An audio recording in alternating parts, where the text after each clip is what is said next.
Okay, so we're gonna get started. Um, Hello and thank you for joining us for our equal pay educational briefing. My name is Morgan Beatty, Program Analyst with the California Commission on the Status of Women and Girls. And today on Black Women's Equal Pay Day, I will be moderating this briefing on behalf of the Commission. With me today are Melody Simmons-Hudson and her sister Monica Simmons. We will be discussing actionable insights and strategies for addressing the pay gap faced by Black women. The pay gap nationally for Black women is 69 cents to the dollar for full-time workers. Unfortunately, the gap widens to 66 cents when we include part-time and seasonal workers. Black women are overrepresented in low-wage industries and underrepresented in C-suite roles. Today, we are talking to two experts and strategies for fighting back against this inequality. Melody Simmons-Hudson has over 20 years of corporate finance experience. She and her sister, Monica Simmons, are the co-founders of the Equal Balance Movement and co-authors of the book, The Invisible Women: Addressing the Intersection of Pay and Racism in the Workplace. As CEO of Head Not the Tail Productions, Melody focuses on impactful storytelling through the lens of Black women's experiences and works to empower individuals through initiatives like the Black Women Thrive Summit. Melody serves on the board of directors for the Alumni Association Equity, Inclusion, and Anti-Racism Committee at California State University East Bay. Her work includes partnering with organizations to address workplace injustices faced by Black women. Monica Simmons works in Silicon Valley's tech startup sector. As author, podcast host, and co-founder of the Black Women Thrive Summit, she is an advocate for women of color and produced a documentary, Invisible Women: Being a Black Woman in Corporate America, which premiered at the 2017 Los Angeles Hollywood Black Film Festival. Her work focuses on the importance of self-advocacy and fostering inclusive work environments for Black women. Thank you so much, both of you, for taking the time to share your expertise and joining us. So at this moment, I want to invite you both to share any additional thoughts or insights you might have. Well, hi, Morgan. Thank you so much for welcoming us on your platform. I know that I'm really excited to be here today and really just have a really intimate conversation, not only just about our book, but just about Black Women's Equal Pay Day and how much it means for us to make sure that people are aware that we should be not only celebrating this, but we should very much be talking about this in the workplace. Yes. Agree. And I also want to thank you, Morgan, as well for having us. Like Monica said, we're really excited. As you know, thank you for those great bios that you read, that we're really passionate about this topic, as Black women in the workplace, and really want to share our insights, our lived experiences as Black women in corporate America, because we know that these issues affect women across all industries. And so as we discuss just strategies and tips of how we can move forward, we know that this can be used across the board, not just in corporate America. Thank you so much, both of you. So that brings me to our first question. In your work, you both make a point of differentiating between equality and equity. What is the difference between the two, and why is this so important?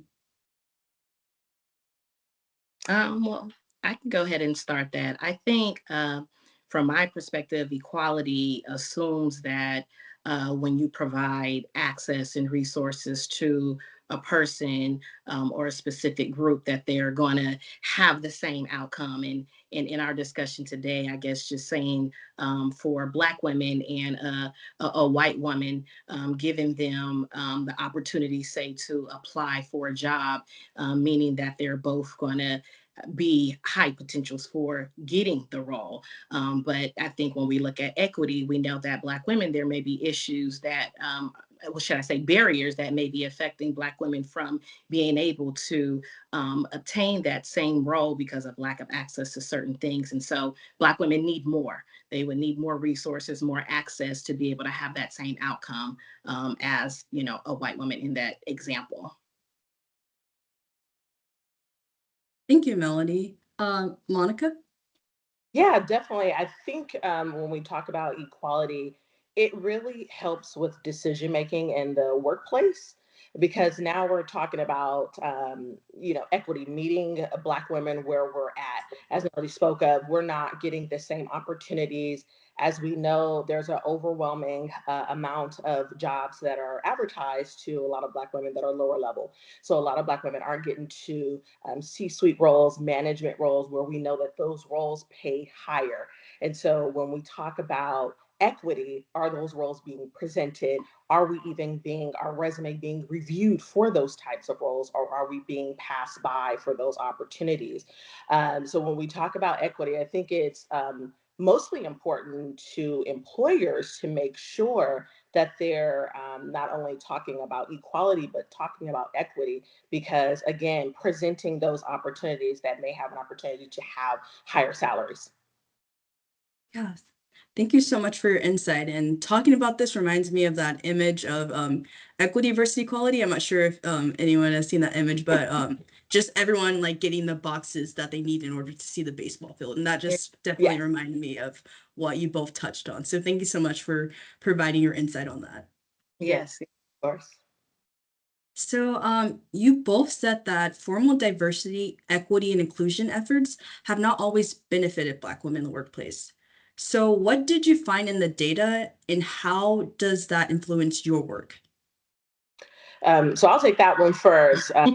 What we find with DEI, that does not just mean Black women in the workplace. We know that DEI is very broad, right? It's based on gender, it's based on race. So we know that other people are of color, such as Asian, Latina. So all of that falls under the umbrella of DEI. And oftentimes, Black women are still at the bottom of the totem pole and overlooked in all areas of DEI.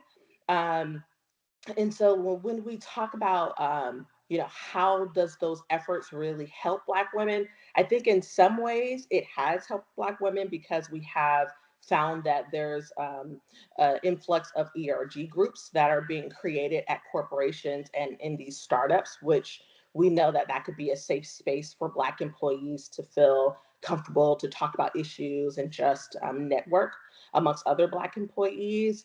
But again, when we talk about DEI, DEI is just not only laser focused on Black women. So you have this big bunch that you're really trying to satisfy when we talk about DEI. And so again, oftentimes Black women are left behind when it comes to DEI efforts, especially in corporate workspaces.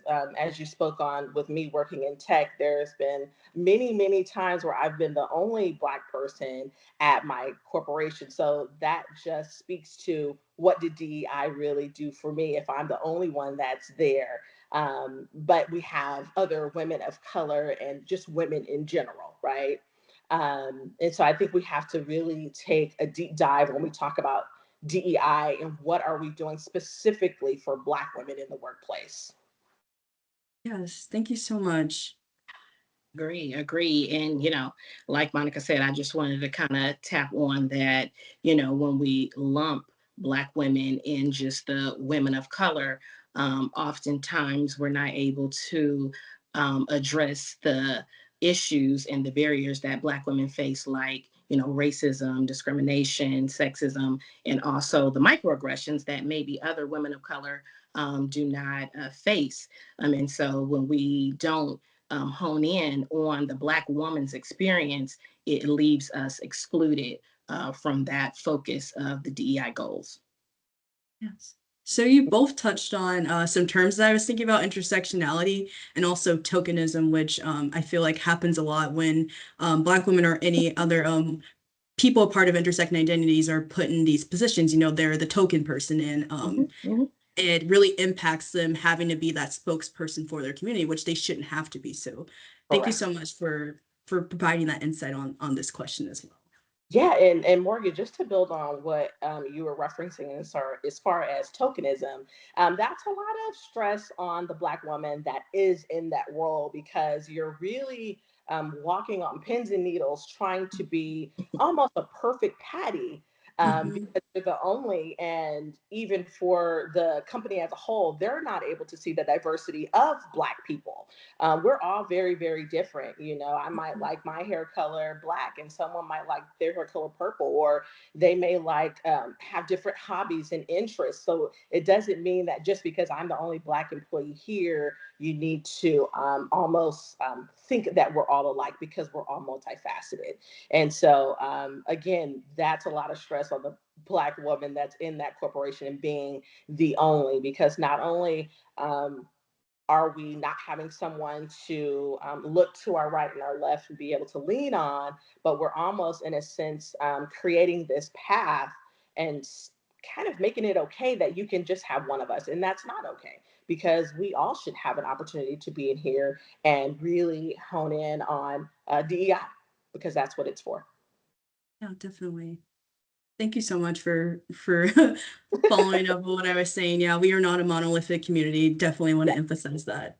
And correct. one S last thing, I just wanted to just to piggyback off Monica about even just that burden of tokenism, is that, you know, while we're trying to advocate for change, we also hold the responsibility of trying to teach the leaders and teach our non-Black employees, you know, how to go forth with the DEI. And that can be a lot for one person. It can get very lonely. And so that leads to Black women being burnt out and Mhm. often leaving the workplace. So that is some of the, you know, downstream of that tokenism that you mentioned, Morgan. Yeah. Right, And and unless oh, go ahead. I'm sorry. Now you see I'm getting very passionate and getting revved up here, but and that even goes to show why a lot of Black women, they are leaving companies at a higher rate than other races, and even other genders, because we're almost on this treadmill that's set so high that we're running, running, running, when really we should be able to walk like everyone else, but we're always running because we have to prove ourselves. We have to make sure that we're, you know, again, meeting expectations. And then even when it comes down to conforming, right? That's a hot topic for Black women in the workplace. Can we authentically go in there and be ourselves? And sometimes that's lonely, right? Because you don't have anyone else to really lean on, and they haven't seen anyone else that looks like you. And so, again, the loneliness, the trauma, the job hopping, if you will, that's something that really comes with the territory when it comes to Black women in the workplace. That's what I found. Thank you, Monica. And what you both were talking about just reminded me of another term called racial battle fatigue, just being exhausted from Oh constantly, yeah. you know, Yes. fighting. So this next question actually is for Monica. Okay. So in The Invisible Women, you mentioned that in 15 years, only one other woman seemed aware of the discrimination you experienced. How, in your opinion, can managers and coworkers recognize these issues and work together to encourage change? And also, do you believe that a person's willingness to disclose workplace discrimination may be influenced by solid allies at work? Yeah, definitely. I think just based on my experience with, I would never forget her being an ally and really standing by my side and really using her voice when she noticed that something wasn't right. I think my messaging to other employees that notice that something just isn't right, you have to remain vigilant. It's easy for us to get very comfortable in the workplace, especially for others, because the majority of the workplace surrounds them. They look like each other. They don't look like me. So it's easy to get very comfortable, and it's easy to turn a cheek. And so I would say to remain vigilant. If something feels uncomfortable to you, more than likely it's compounded to that Black woman in the workspace. And that's really what happened, just really quickly in that instance, when I did have an ally at a workplace, at a tech startup that I worked at. We had meetings, we were working on a really big project. I was the subject matter expert. For anyone that knows, when you're a subject matter expert, they're really leaning on you for pretty much all the information details so that they can fix a broken system. And every time we were in these meetings, this particular, who was a very high ranking um, um, C-suite person treated me visibly different. Even his tone, his approach to me when we were in meetings, he had one smile on his face when he would talk to a woman that didn't look at me, and he was very upset when he turned to ask me questions, and that's what she noticed. And her first thing was she felt uncomfortable with it. And she decided to talk to me and say, I feel uncomfortable. How do you feel? And so that's when I felt that it was then a safe space that I can trust her enough to talk to her and tell her that this is not the first time that this has happened. And yes, I do feel very uncomfortable about it. But right in this moment, I need my job. So, from my perspective, it's not the right timing for me because I didn't have another job to go to. Many women experience that. You don't have another job lined up. You don't have maybe enough savings to last you for a 6 to 12 month period while you're out. And so I really just followed my gut in that instance. And we went to HR. And so she was an ally. And just want to mention that being vigilant, I think, really helps the company as a whole because it really holds the offenders accountable to how they're showing up in the workspace and just how they are losing talent based on their biases, because that's absolutely what happened to me as I ended up leaving and resigning from the company. And so I think it's very beneficial for others to make sure that you're being allies, make sure that you're paying attention. No, it's not your job to babysit your coworkers that don't look like you, but it's okay to have empathy. It's okay to have empathy. Do you mind providing like so everyone has their own definition of what something means and it means something different to them, even if there's a clear-cut definition on like, the internet or in books. So I wanted to know, how do you define allies? Yeah. I know everyone uses that term quite loosely, but in my opinion, and through my professional experience and even personal experience, an ally is someone that has nothing to gain from being on the side of right. She didn't gain anything. She didn't get a promotion. She didn't get a raise. She didn't get anything from that, but she knew that she wanted to be on the side of right. So for me, the definition of an ally is making sure that humanity kicks in. Humanity kicks in because when we use our gut, we know when something just isn't right. We know when something just isn't right. And so, again, an ally to me is um, making sure that I'm not totally going to get anything from this, but I know that it would help the person that doesn't necessarily have the same privilege that I have. And really, in certain instances, we know that white privilege is a thing. Really using your privilege to enhance someone else's life. Let's not be ignorant that white privilege exists. So if you know that your word may have a little more weight to it, if you go to HR for someone that's being discriminated against or treated differently, do that. Thank you. And just one last follow-up question.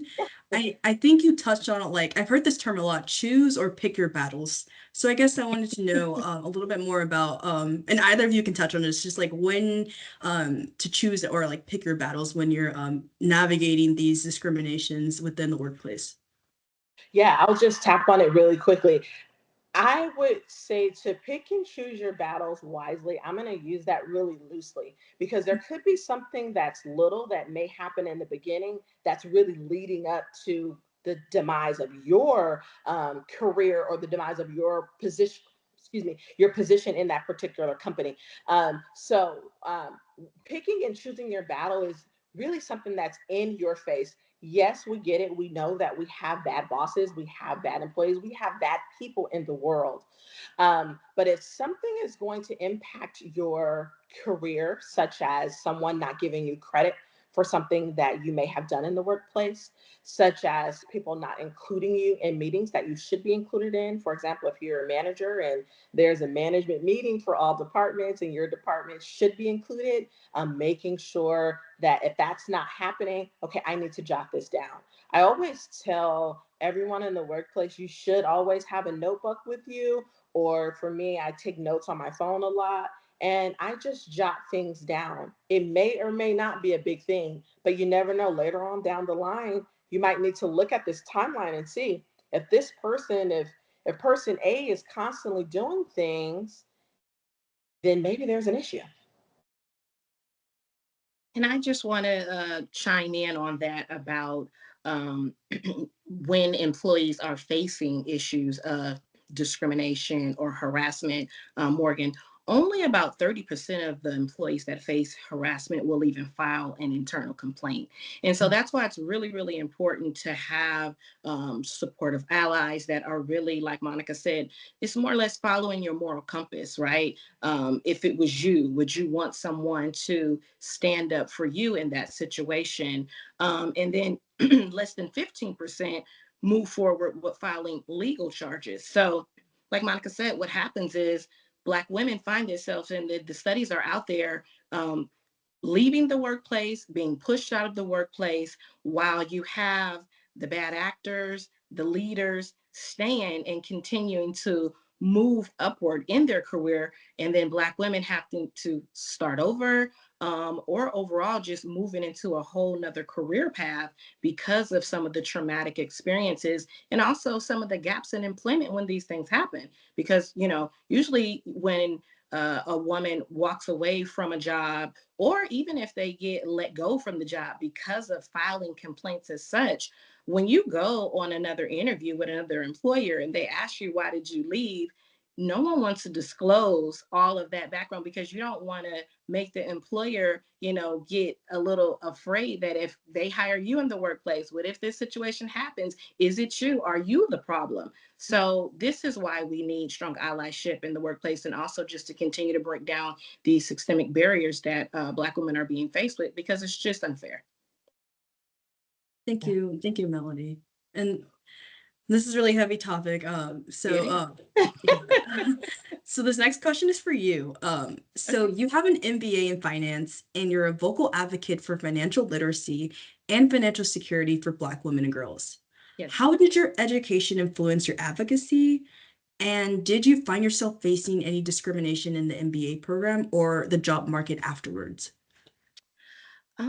So I would say my education, prior to even pursuing an MBA, I was an advocate for financial literacy. Just I've always kind of been into numbers early on, kind of been given the opportunity through my family because after my parents divorced, my mother was a single parent, had three daughters, and I just always wanted to lend a helping hand to see what I can do to kind of help our family along. So she, allowed me the responsibility sometime to kind of help with the budget, because she worked a lot. And so out of high school, I actually, one of my first jobs before going into corporate America was working at the bank. And so I seen a Black woman who was a manager at the bank, and it really inspired me to see someone in a leadership role. You rarely see, especially at that time in like the 90s, you didn't see Black women leading banks. And so that really just led my appetite to want to learn more about finance. And so I ended up going into corporate America, working in accounting and finance, and which later led me down pursuing my MBA. And really, the pursuing of the MBA came because of wanting more career upward mobility, that I was feeling stifled because I didn't have that. And I thought that that was the key that was holding me back. But I later found out that it wasn't, because of many of the roles that I was going up against women that didn't look like me. They didn't have that, and oftentimes didn't even have a degree. And so I think this goes back into the statistics of, Black women having to work 10 times harder, faster, pursuing more education, and then also getting into debt, because we know that student loans are real, right? That's a hot topic right now. And so that kind of led to me wanting to teach young girls, because I have been a mentor for organizations for teens, teaching them financial literacy, and women that look like me, because oftentimes we are the heads of households, we are the breadwinners, and I think that it's key for Black women to be financial literacy literate so that we can continue to build wealth. And, right now, since we're on the topic of Black women's equal pay day and we're comparing what the Black women makes to the white male, the data shows that Black women have 90% less wealth than the white man here in the US. And so when we talk about even just specific numbers, the median wealth for Black women is about $25,000 compared to 100K for all women. So in order to, close the racial wealth gap, we have to be financial literate so we can, it's going to take a while before we can close this pay gap, but we still need to learn how to use what we have so that we can still build success, build wealth, and create legacy. Thank you. Thank you for that. Thank you. And thank you for sharing like about your educational experience and your reason for deciding to pursue that degree. So, considering your corporate experiences, what systemic changes can we make in order to change the future for or change for future generations? And also, what does success for Black women in the workplace look like to you? I'll contribute. I'll go first, Melody. Is I think the number one thing that comes to mind for me is visibility, helping Black women achieve visibility in the workplace. As we know that we don't have many sponsors in the workplace. And so sponsorship is someone speaking on you when you're not in the room, someone recommending you for a project. Those are all things that help create visibility. I always tell women when you're in the workplace, you don't have to shout, but I say to speak loudly so people can notice you, especially if you're talking to a peer or if you're doing any sort of training, because once people recognize you and you're visible, then you don't leave their mind. And so they start to feel like, wow, this person is an expert. They know their job.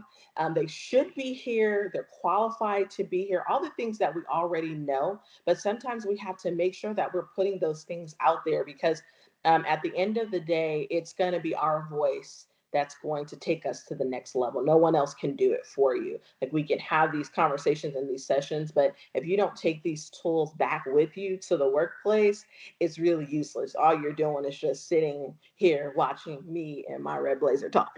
We want more to come out of that. We want you to say, well, she did say to use my voice. She did say to speak up and make sure that I'm being visible in the workplace, even though it's lonely. We might be the only one, but it's okay because we're already sticking out anyway. So why not show them what you got? Why not show them why you're there? Why you were hired, essentially, right? Because we know that resumes don't just make it to HR just magically, especially not for Black women. We get there because we're qualified and they think that, we can do the job. And so I think one of systemically it's helping Black women achieve visibility. And that even goes to some of our C-suite, when you're out of your offices. I know a lot of startups, there's no offices. We're all just kind of sitting at desks and we're all together. Have that conversation. Figure out what does that Black woman do for her hobbies. Figure out what are some projects or what cross-functional teams would she like to work with, because that's another big thing, working cross-functionally, showing that you can build relationships. And so I think achieving the visibility and also building trust amongst Black women in the workplace.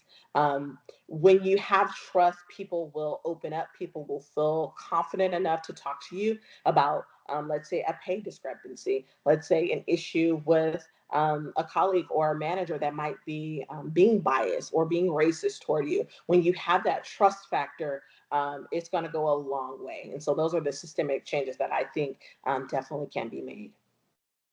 Thank you.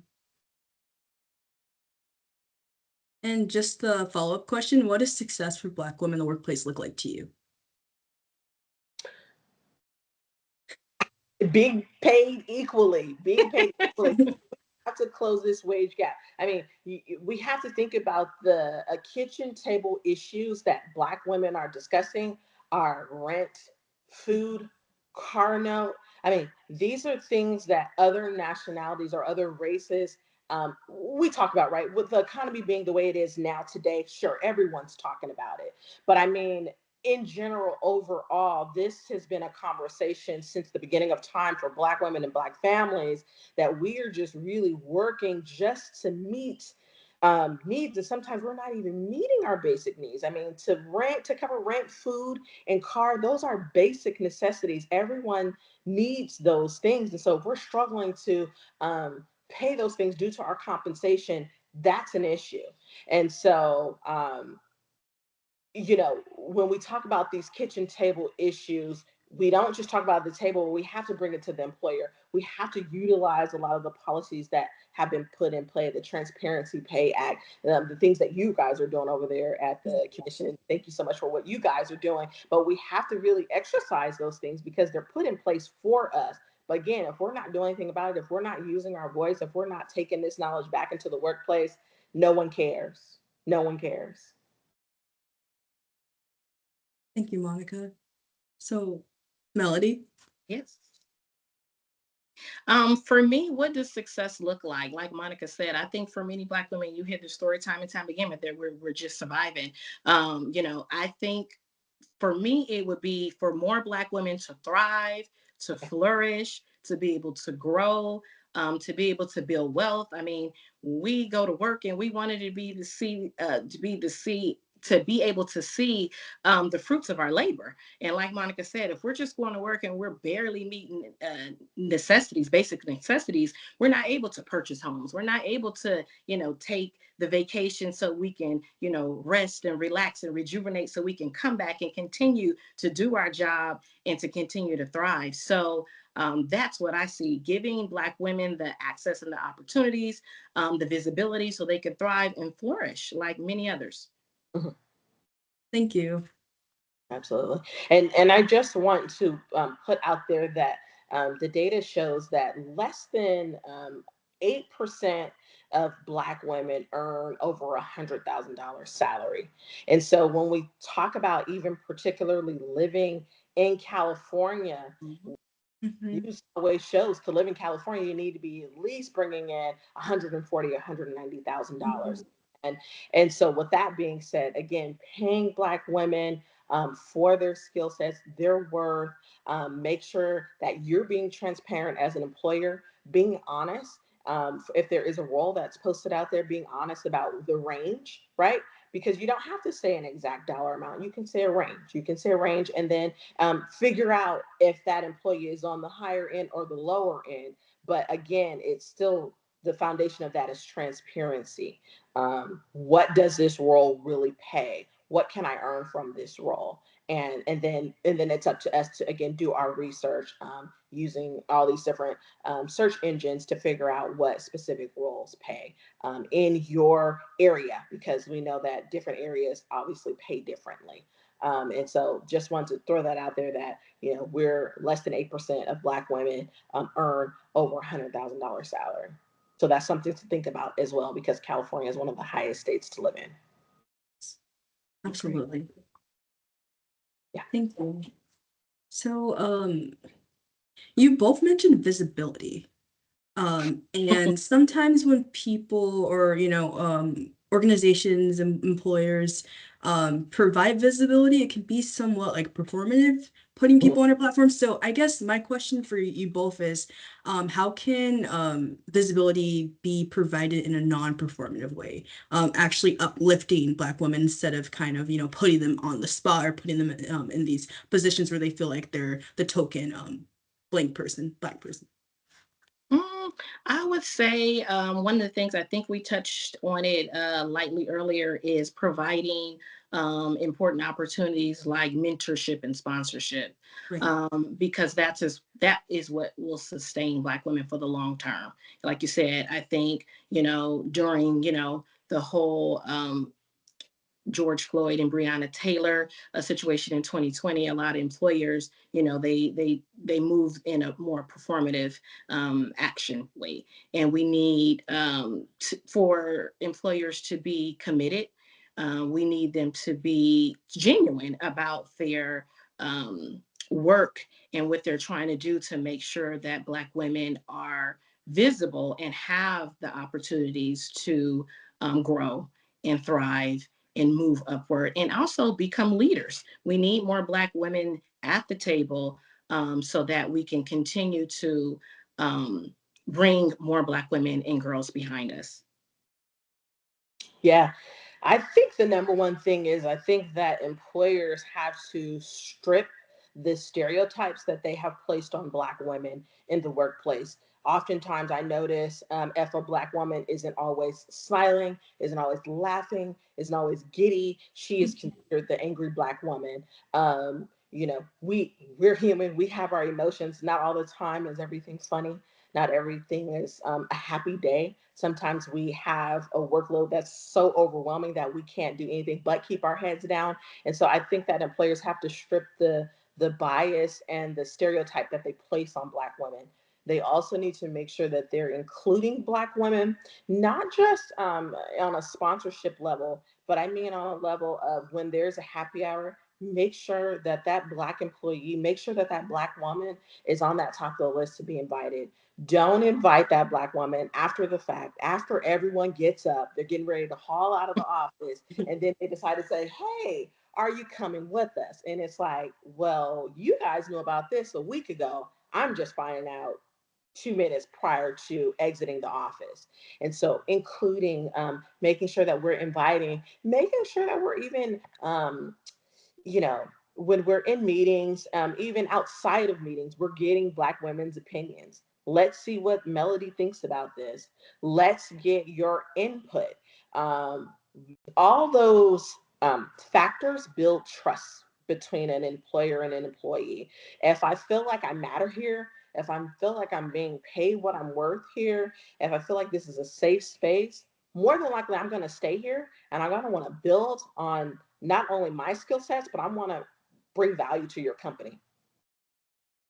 And so, again, just inclusivity, I would have to say, would be the number one for employees. You just have to move away from all your thoughts, everything you've seen on TV, everything you've seen on social media about Black women, especially in a negative light, and see it for what it is. If I'm here and I'm an employer just like everyone else, I want to be included. I want to be talked to. I want to be invited to those happy hours. Because as Thank we know, you. hours are a lot of times where you make those connections. A lot of times Mhm. you can figure out where you should be at on a pay scale. Because when you go to those happy hours, a lot of times your guards, everyone's guards are being brought down. It's a little lighter. People are getting to see you in a different light.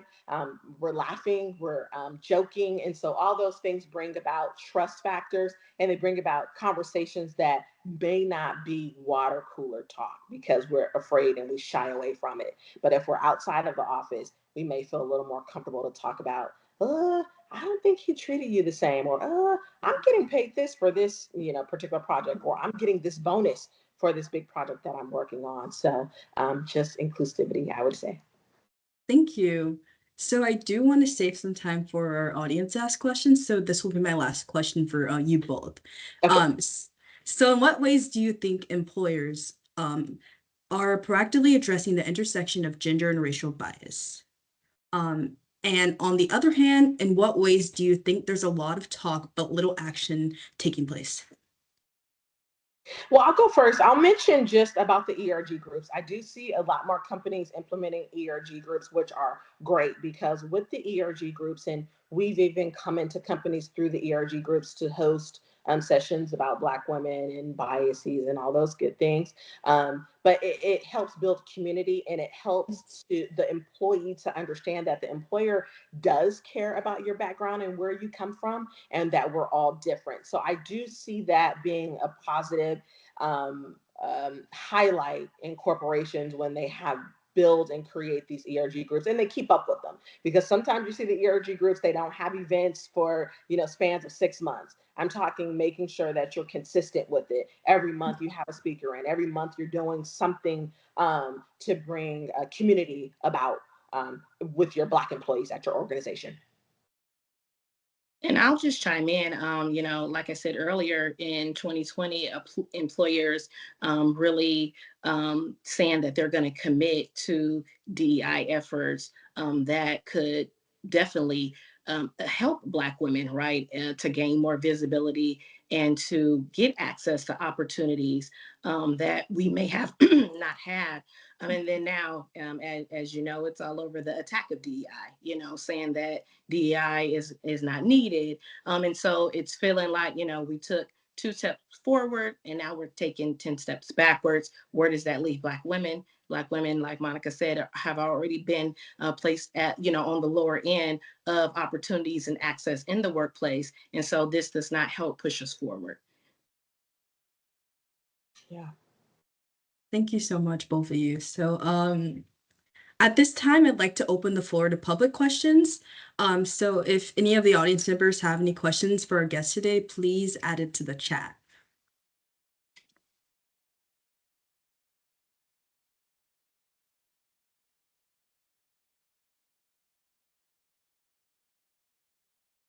Morgan, thank you so much. You have some great questions, so I appreciate that. Of course. So, while I wait, I'm actually gonna ask you another question. Yeah. So I kind of wanted to hear more about diversity clout. So you mentioned diversity clout and how that's not the same as giving Black women the ability to make decisions. So Yeah. what is diversity clout, and what steps can companies take to ensure that Black women appointed to these roles have a meaningful influence on decision making? Well, Yeah. I'll go ahead and I'll just chime in real quick on that. So for me, when I think of diversity cloud, it's kind of like what we talked about, the more performative action. I think, in light of the 2020 situation that was going on, more employers, they moved, with a little bit of fright and wanted to really quickly make some action, but it was more like a trend. And like I said, here we are now trying to rid DEI. That's not helping Black women at all. And so, we want to, I think we have to hold leaders accountable to put their money where their mouth is and say what you said you were going to do. Because at this point, Black women are quite frankly getting, tired of feeling like the opportunity, like a carrot is being dangled in front of you and then being taken away. And then having to leave the workforce or continue to chase opportunities when we should be able to stay at a workplace and hold these leaders accountable, because if you're not abiding by your policies and the systems that are in play, why do Black women have to be the one to um, be affected by it? How about hold the leaders accountable, and if they're not doing what they say they would do, they should be the ones that leave the workplace and get someone in there that's really going to be hired to say to do what you guys said you were going to do. Yeah, thank you.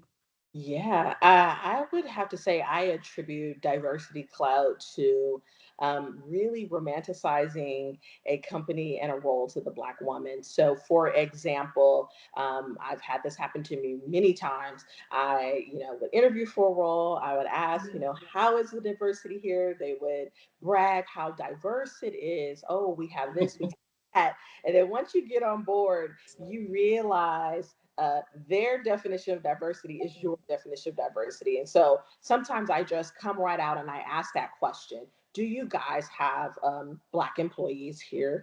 Do you guys have ERG groups, right? Because that's a telltale sign as well. And so that will let me know if you don't have an ERG group, then you might not have many diverse folk here that you need to have an ERG group for. And so I really attribute it to romanticizing a role for the person to get their foot in the door. And then once they're there, then everything, the rug is sort of pulled from up under your feet. And you realize, whoa, I'm the only here. And not only that, they're not treating me the best. And so diversity clout falls under that category for me, in my opinion.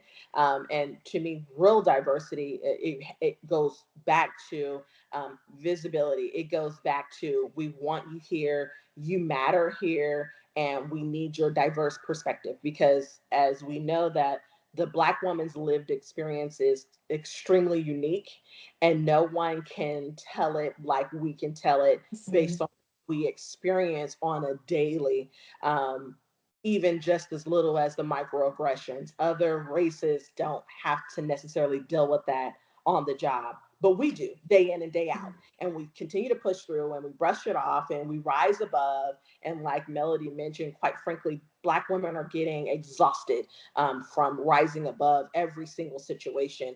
We're just simply wanting things to be addressed. We want a course correction and we want change to be made. Yeah.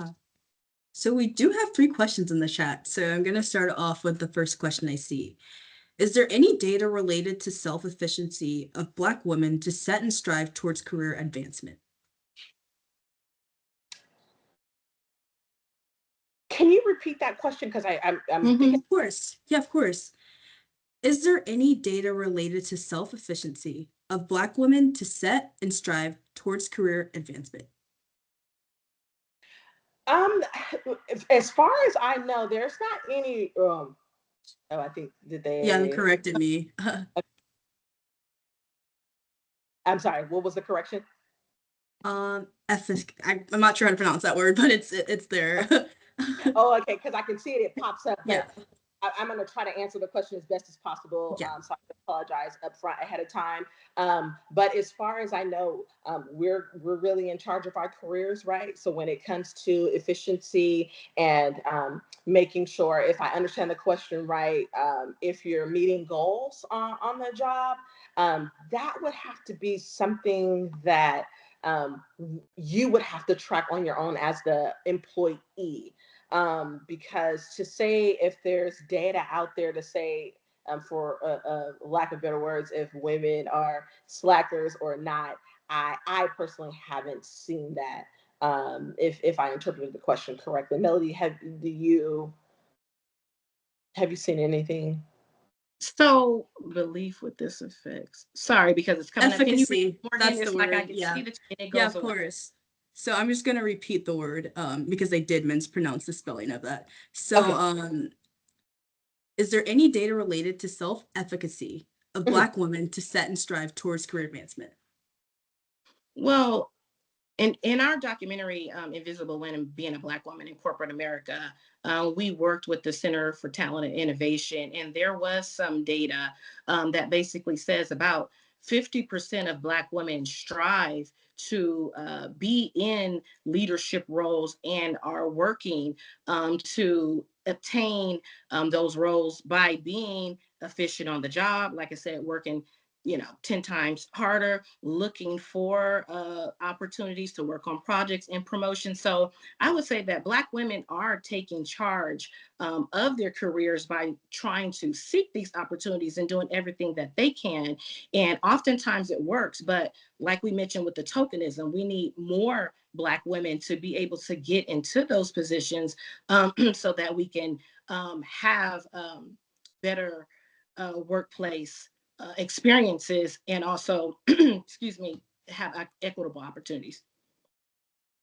Yeah. Thank you.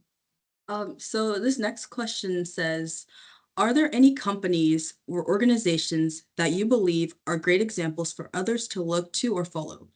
And what do you think is the best way for commissions to support local leaders, elected or in business community, to meaningfully advance this work?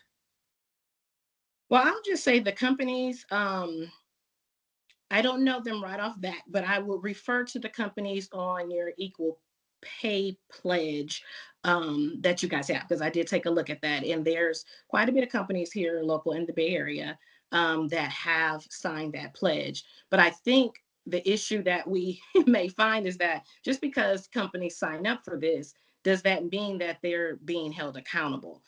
Because some years back, I know that I think it was the Rainbow Coalition that what is it? Jesse Jackson was holding to address the barriers of the lack of diversity in tech. And many companies were supposed to provide this data, right, on the numbers. Well, I was reading something lately where a lot of companies are not even providing that data anymore. So, it can be smoke and mirrors to say, well, this is a great company to go to. But as we know, one person's experience at a corporate at a workplace is not going to be another person's experience. So I may say that it was great for me, it helped me excel, they provided me with all the access and opportunities to thrive, and Monica may have a different experience. So I think we have to continue to look at the data and the numbers, and companies have to be transparent and held accountable to provide that for us to really accurately say if there's companies out there that are giving these opportunities and providing great workplaces for Black women. I do have a company that I would mention that I'm aware of, just at the top of my head, is Great Place to Work. They're based here locally in Oakland. I had the opportunity to visit their website, read their mission. One of the things that I thought was awesome that made them stand out as a great organization. I have never personally worked there, but I do know someone that is employed there, as well as were sponsored for the Black Women Thrive Summit. And they list all of their employees on their website by picture, by role, and they give a short bio. And I know that the founder there, he really cares about social justice issues. And so that tells me when a company cares about social justice issues, that's going to be a great place for a woman of color, especially a Black woman, to work at. Another company that I can think of, and I've used their software pretty much my entire career, is Salesforce.com. Mark Benioff. I've read a lot about him. I've done a lot of research on him. I had some friends that also work there, and he's really into the advancement of not only just Black women, but all people of color and giving opportunities. So they're big on promoting, if you want to take a different course that's unrelated to your position, they will pay for that. They really care about you improving. They care about you getting promoted on the job. So really laying out your goal plan when you get on the job. Many companies don't do that anymore, but they still do that to say that in your 6 months, what do you want to achieve? Where do you see yourself within a year of being at this company? And so they really work to make sure that women of color and particularly Black women are having a good experience. So those are the two that I can say. And sadly, I've never worked at either of the companies, but I do know, based on others' experience that look like me and just my own personal research, that those are great companies. They might be hard to get into, but they are good companies. And quickly, I just want to kind of piggyback off Monica when she just mentioned, about even this smart Benioff giving opportunities. I just want to clarify that many Black women that we are qualified. So it's not about giving opportunities to women that don't have the skill sets or don't have the education or don't have the professional experience, because a lot of times it is someone taking a chance on you. And that's what we need more employers and more allies to do, because, the data does shows that there are many Black women that are qualified. And in many circumstances, like I said, the report from the Center of Talent Innovation said that Black women are actually overqualified for many of the roles, and oftentimes still don't get it, even moving up into leadership. And so we do need companies that are willing to, take a chance on Black women, trust Black women, and let Black women lead and flourish. Yes, thank you. So just to be mindful of time, we have one last question. They talked a lot about their organization being committed to looking at how historical systemic issues impact anti-Blackness and gender inequality or inequity. So I'm just gonna get straight to the question. How do you suggest communicating messaging to employees who have expectations that outcommit for advancing gender and racial equity should lead to immediate individuals' outcomes? I would just say that it's simple. Listen to Black women. I mean, I think that we more Black women have become vocal on what it is that they need for their career advancement, and so I think employers really need to hone in, really listen, and take the actionable steps. Not just listen and turn the cheek, but really take that opportunity to make the much needed change that Black women need to see in the workplace. Yeah. And I would speak to that and say that there's never going to be specific language and to talk to your employee, a Black woman, a woman of color. There's never going to be specific language. I think that that's when our intuitiveness needs to really kick in, and our professionalism, right? Because you're going to deal with each employee differently. I might be able to quickly share my thoughts with one employee and they can execute. And I might need to have a sit down meeting with another employee to really explain to them what it is I need and what are the expectations I have. So I don't think that there's specific language. I think you really just have to know your employee and learn your employee, and then take it from there. But listening is always going to be the first step. Building trust is going to be the second step, and really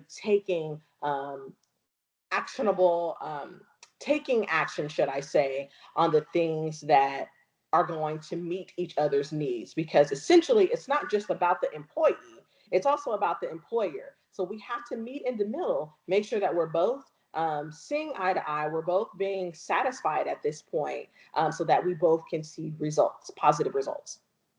Yes. Thank you so much again for both of you joining us today, and thank you to our audience members as well for joining us. So Thank you. yeah, so this also will be available on our website at woman.ca.gov. And Okay. we invite you all to look at our website to learn more about the California Equal Pay Pledge and the work that the Commission is doing to close the gender and racial gaps in California. And I just also wanted to give a shout out to Justin McCoy, who is our public information officer, as I was assisted by him today as well. And Great. also our interim executive director, Darcy Tutton. Thank you so much, everyone. And thank you to you and your team. We appreciate this opportunity. Yes, thank you so much. I am humbled for the experience, and I really hope that everyone that tuned in walks away with something tangible. And I really hope that this meant something to you guys, because it surely meant something to me. Yes, me as well. Thank you so much. Thank Thank you. you. Take care. Bye-bye. Bye. Thank you. Bye bye. Bye.